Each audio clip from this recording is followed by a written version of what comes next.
Welcome to the New Abbey YouTube channel. We are a Jesus community telling the biggest story of God in Los Angeles, and we're excited that you're joining the conversation with us today. Enjoy.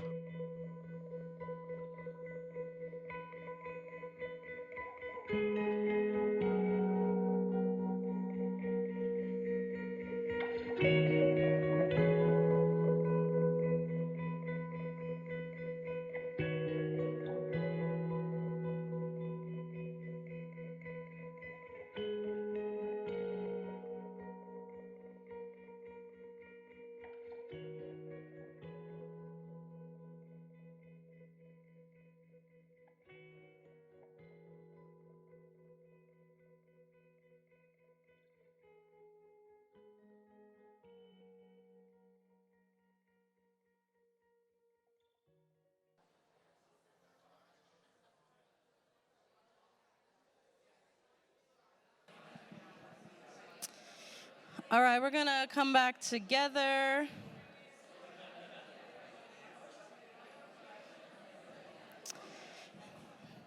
Bring it back together. Circle back together.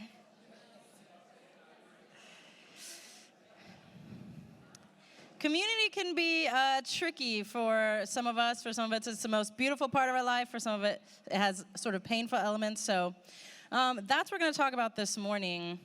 Also, I forgot to mention, it's daylight savings. Did anyone even know that? Yeah. Seems like, oh, we should tell people to set their clocks back. And I'm like, clocks? Everyone just has their phone, and then the phone does it for you. You could never have known that it was, but there is a little clock right here, and I just looked at it, and I was like, whoa, we're way over. I think this is the last time we're ever going to fall back. You know that? Because, like, we beat it. We beat it, everybody. We did it. Yes. Okay, daylight savings is over, but we are still somehow in our series in Leviticus. So, this morning, we're going to continue on in our journey. We're going to be reading in Leviticus 5. If you sin by not, I like this. It's like a little, do I really know it? Because I have to fill in. If you sin by not stepping up and offering yourself, I was just kidding, by the way, thank you. By not stepping up and offering yourself as a witness to something you've heard or seen in cases of wrongdoing, you will be held responsible. Okay, so I'm only reading that first one because then the next 20, which at your leisure, right, so that you can really have time to sit with it, go and get into Leviticus 5. But Leviticus 5 goes all through now that we are building this new community, which is what they're doing in Leviticus. They left Exodus, they were freed from, and now what are they moving for? What are they moving towards? What are they building? And then Leviticus 5 is all about what happens when people sin. So what happens when you witness some wrongdoing? What happens when you do the wrongdoing? What happens when there are clean animals and unclean animals? What happens when you touch an unclean animal? There are clean things that they've made all these rules, and what happens when people step outside of the bounds of those, right? That's all Exodus 5 is. It's like all the rules and what happens when someone makes a mistake and what do we do. And I honestly, like 2 weeks ago, I told Corey, I was like, I'm just going to preach from wherever because I'm really tired of Leviticus. But I was like, let me just go back and make sure there's nothing here. But I really, really do care about this, and it's been coming up actually in my life and in our lives a lot, because at the core of what they're trying to do in this book is create community. They're trying to find a way to be in community with one another, and they're trying to find a way to do that after having been oppressed in a different sort of community, in a different society. And so now they're saying, well, we don't want that anymore, but we need a new thing. And part of building that new thing, we've set these expectations and these codes of conduct. And what do we do when someone steps outside of those? And that's actually incredibly important. Because what we're trying to do here at New Abbey is build community. What we're trying to do in our lives is build community. And so we have these standards and these set actions and all these things. And what happens when we go outside of those and the people around us go outside of those? Actions have consequences, and how do we understand that in a real way in our context now? In this context, it was super easy. Here's the clean things and unclean. If you don't touch this, then you got to go and you burn that, and you spin around and you set the wood, and then you're better, right? But now it's a lot more complicated because we don't always agree on the consequences of the actions and what to do, right? And when I was younger, I got into a lot of trouble. I know, it's so surprising. And I know you're thinking, what, drugs, drinking? No, pranks. So I don't know why, but I just was really into pranks. And in 8th grade, with help from my favorite movie, Sister Act 2, I devised a plan to glue my teacher to the chair. I know. Are there any teachers in the room? I am so sorry for any me's in your life. And so I devised this plan, and I'm like, this is going to be great. And follow through with the plan, and I'm sitting there in the first period, the teacher's sitting on the chair, and I'm like, okay, so far this is working. Is he going to react as Whoopi Goldberg reacted? He didn't. And it was real bad, and he was real mad, obviously, okay? So, and every single person in the entire school, like, told them it was me. Like, I had no real friends. Like, as soon as he was like, what's going on? Everyone was like, and so I find myself sitting in a familiar spot in the dean's office, and she's on the phone with my parents, and they're like, that's it. She's suspended. She can't come back here for 2 weeks. And my mom's like, yeah, right. You think she's going to get a 2-week vacation because she got in trouble? I'm bringing her to school tomorrow, and you can figure out what to do with her. And I'm like, what? And so my mom and the dean are arguing about, like, what punishment and consequence is, like, good enough for my bad behavior. And it was fascinating. My mom won, and the school did figure out what they put me in, like, a closet for 2 weeks. I was like, in-school suspension, if you guys have ever heard of that. I was actually looking forward to being at home for 2 weeks. Anyways. It's confusing in our time. You don't have very clean lines. What consequences come with what actions? If you've been on the internet for 5 seconds in the past 5 years, you know that the conversation of accountability is just maddening, right? Everyone has different ideas of what level of accountability works for what celebrity transgression. Right? What is good enough for who and what is good enough for not? And I really don't want to get into that because that's a whole nother Sunday and a whole nother, probably not on a Sunday, but catch me at like a bar. And I have lots of thoughts on how we do accountability on the internet. But what I want to talk about is how we do accountability in community. Because accountability is actually a really important part of building real and true community. And I know growing up in the church, accountability has like funny notes to it in my mind. Because I was a part of an accountability group. Anyone? Had accountability partners, right? And what that meant generally was like in college, I was accountability group. Is like a purity accountability group, okay? Lots of heads nodding. And so it was this group of college girls, and we would get together once a week, and we would literally open up with like who crossed a boundary with their boyfriend, and then like 3 girls would raise their hand and would be like, you shouldn't do that. And they'd be like, I know, and then be like, okay. And then we would meet the next week. And so I kind of have some issues with the word accountability because it reminds me of someone just being like, here's the arbitrary set of rules that we're supposed to apply to, and if you don't do these rules, then you can't be in our club, but like I could check on you to see if you're doing these rules. I mean, I don't like that, right? I don't love that. I don't think it was good. I don't think it worked, actually, because every week people were raising their hands, okay? But it wasn't all bad, right?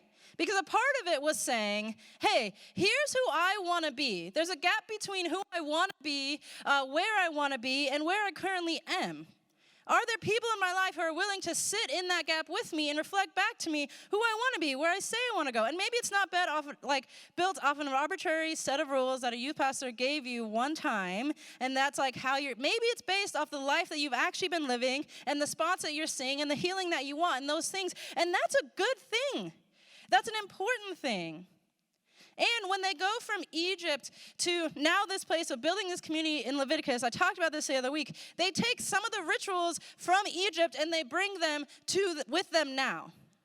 Because it's not all bad, but we have to build something new. And accountability, as I experienced it, was around shame and guilt. It was like, raise your hand if you did the bad thing, and we can chastise you, right? But I think accountability at its best is honesty.